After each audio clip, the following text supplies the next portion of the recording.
Hey everyone, there are two things I want to talk about in this video. The first one is the most straightforward, so I'll just talk about that first, and that is that the Godswords have all been given an effect in the EoC, and it's pretty much the same as their effects in normal RS. SGS will heal you randomly, AGS boosts attack and strength by 10%, Bandos drains defense, and Zamorak binds. And officially it's a 1 out of 4 chance to activate, and it works with abilities, but just from the little test that I did here it seems to be much less likely than that. But either way, that's still nice that they gave Godswords an actual use. And I'm only testing out the SGS in this video on the training dummies and Lumbridge, but it healed me a pretty significant amount. It depends what you're fighting, but it is probably a good replacement for Soul Split, since Soul Split is also less effective in the beta than it is in normal RS. I mean, it still isn't as good as Soul Split, but it's not bad. And yeah, it's nice that they made the other Godswords a bit more useful, since Goliath gloves still are better than them. So yeah, anyway, that's it for Godswords. The other part of the video, I just wanted to give my thoughts on the evolution of combat coming out, and I was pretty shocked when I saw that news post yesterday.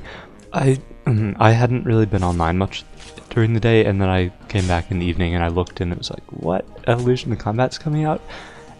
And yeah, I think that's really surprising. I thought they were going to spend a lot more time on it. I feel like there are a lot of things that still need adjusting, like the balancing higher level gears versus lower level gears, because at the moment there's pretty much no real difference between stuff like barrows and Nex armors. It's a very similar thing.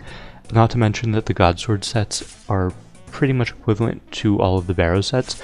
I mean, there are a few little exceptions, like Varex will have a prayer bonus and still the same defense. But yeah, that's a little bit off in my opinion.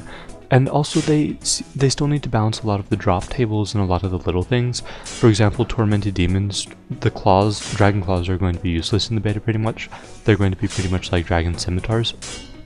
And in order to compensate for that, I feel like Tormented Demons should have improved drop tables. And that goes for a whole lot of other monsters that now have their drops pretty much nerfed.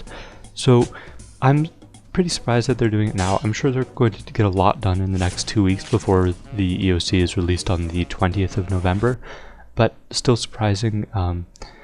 And I do plan on getting out at least a few videos talking about training methods in the EoC and different strategies that you can use.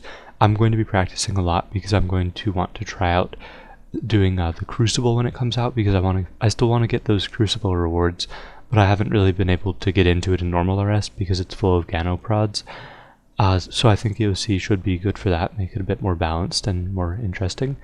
But yeah, at this point, since we don't really have any control over when the EoC comes out, I'd say just try and get into it and get at least a little bit adapted to it before it comes out, so that it's not a complete shock.